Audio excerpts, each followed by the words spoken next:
Hello people, it's been a little bit since I've made a YouTube video. I've just been kind of fooling around with some art projects that I've been up to. It's pretty much all I've shown lately. But by the way, this hair is how it is right after I wash it. It used to be a bit of a nightmare. It's gotten better now. I just have like if I let my hair go, like it would be a fro, like for sure. So I have to like straighten it every time I wash it, and like I can't blow dry my hair at all because my hair is like, it's tough but it's sensitive at the same time. Like if I blow dry it, it's like it feels like steel wool, but like if I blow dry it, it dies. Like it goes dry right away. So I can't do that either. So it's a long ordeal letting my hair dry and taking care of it. But it's getting better. It gets better. Maybe not for gays, but for me it is. But anyway, what was I talking about?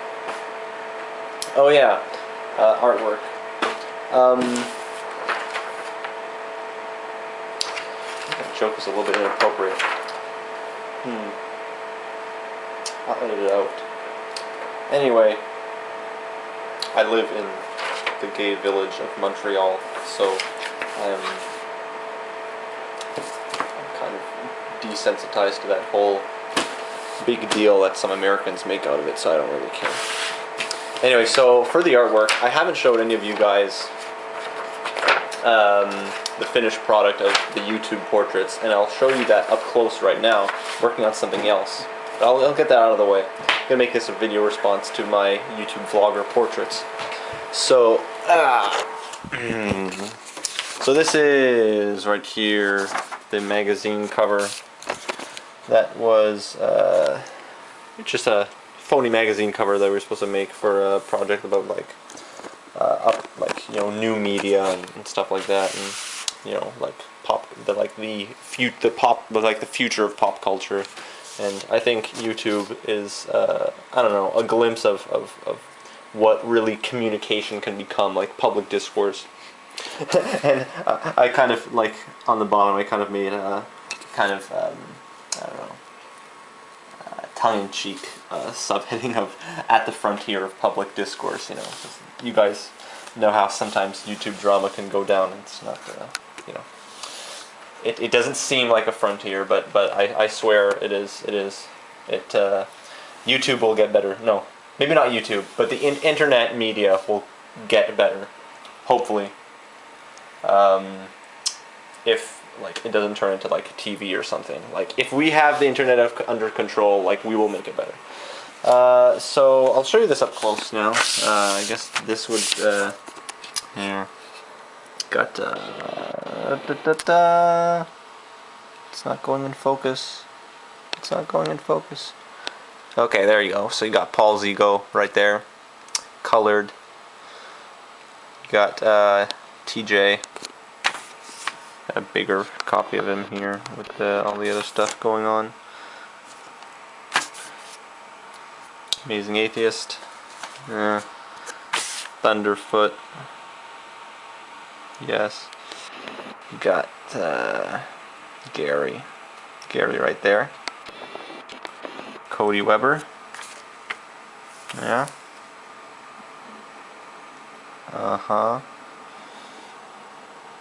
Professor Anton. Nice picture right there. Paul's ego again. There you go. Got Coughlin. Non-cut-off version right here. Maybe I'll just show them all to here. So you got Paul's ego, TJ, Cody Weber. It's Coughlin, Venom Fang X, Thunderfoot, Gary, Professor Anton, and got conference report right there. It's Fred McVitie. See more complete versions here. Yeah. Got a serious fisheye going on here. Okay. Alright, so that's for the thing I'm working on now. Probably won't interest you. Just, I don't know. It's been a long time since I've worked with acrylics. I'm working with acrylics right now. They dry fast, so like you can see like stuff I was working with it like an hour to half an hour ago. It's already dry. Some of it is, I mean most of it. But I'm kind of taking a break now. Short break here. The idea of this is just to make a poster for my school's vernissage, since we're vernissage is the French word for I guess a kind of exposition, but more like a kind of like a graduating exhibition, like, because we're graduating. Not really graduating, but more like a coming out vernissage, like a coming out exhibition. I mean, that's kind of like what a vernissage is, like kind of an introduction to our work, I guess.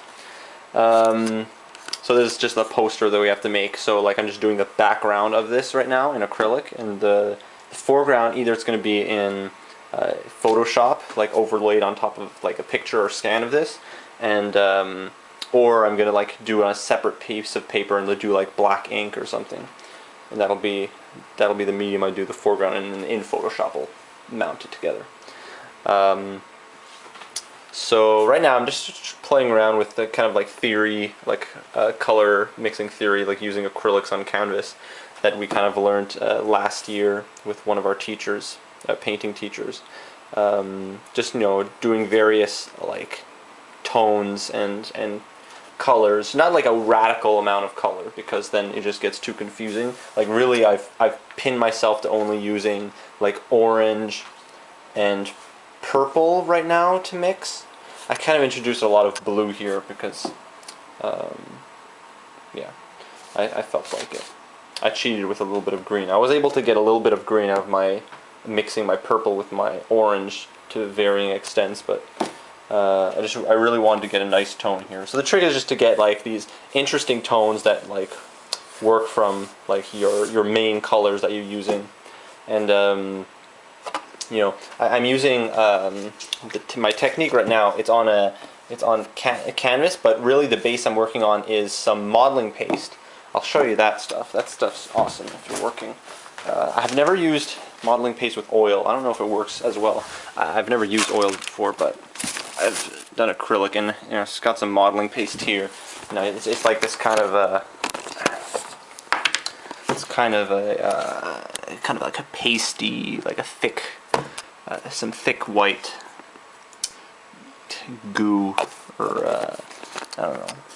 The gooiness depends on what kind of modeling paste you buy. Mine is just a little bit glue because it was dry before and I mixed some water with it. But it's pretty much just I laid that out on my canvas, and with a paintbrush that, you know, a kind of rough paintbrush that won't get ruined by it. It can get washed later.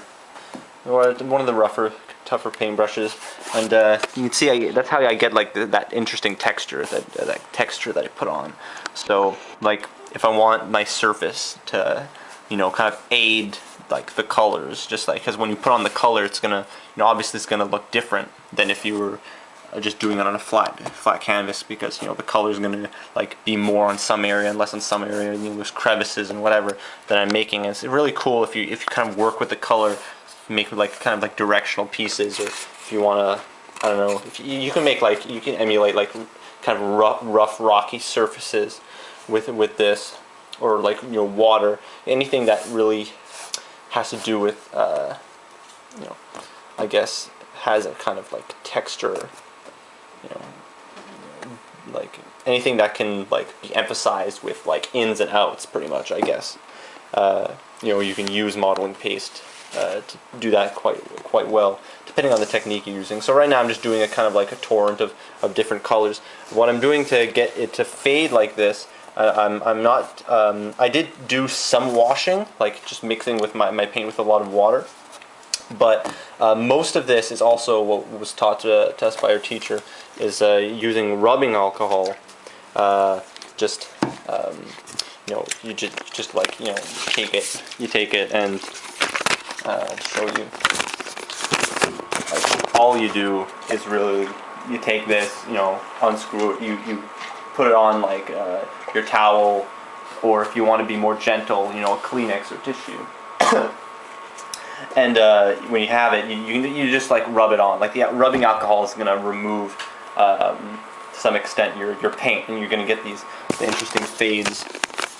I mean, I don't know if my fades are interesting. It's been a long time since I've done this, and I haven't done it that often, so my technique isn't to the point, as you would say in French. Ce n'est pas au point. So yeah, that's what I'm up to right now. I'm also I'm doing TJ's weirdest dream that he did in TJ Does Life. He told his dream, and I saw like one of the big comments were to animate the dream. Like they said it would be cool if someone animated the dream, and I was just getting an animation project that you could do anything you wanted, and I just well, I might as well do that.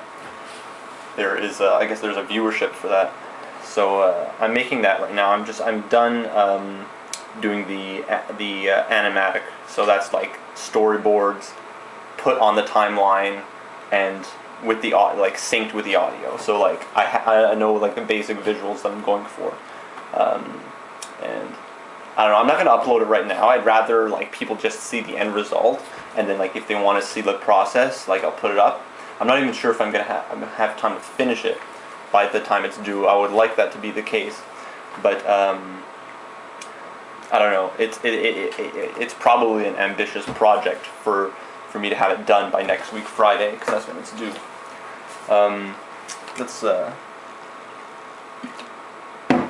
That's it for the art side. I don't know. I've been thinking on and off about some things that some YouTubers have been talking about. I've seen some of Professor Anton's videos, and I've been watching a little bit of Fred's videos a little bit more. Most of all, I've been watching some of Gary's videos. Just because he's made a little bit more than the other YouTubers I'm subscribed to.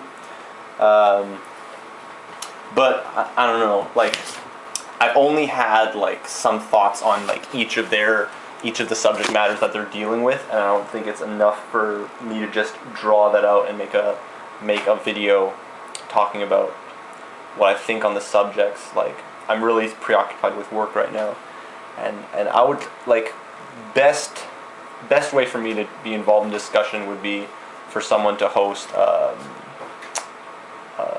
stick'em, because like while I work, like I love the distraction. Like I did stick'em with Gary the other day, and it was really nice. Like I was working on a school project, and at the same time I was able to discuss things with others. It was immediate. Like it was like on the fly. Like I don't have to, like right now for YouTube videos I have to like collect my thoughts, and my thoughts really aren't on like, you know, YouTube discussions right now, like philosophical discussions. Like that's more just on and off, and like I'm really concentrating on my work. So best thing for me would be to discuss things on Stick'em, and like what I could probably do is just film myself like Gary does while we do that, and I can post that on YouTube next time I do a Stick'em. So that would be cool. So that's pretty much it. That's I guess that's my first YouTube update that I've ever done. Because I'm really just calling it that because I don't have much to talk about, just to update, other than updating what's happening right now. So anyway, thanks for watching. I apologize for the lack of content, but I hope you found some of this interesting.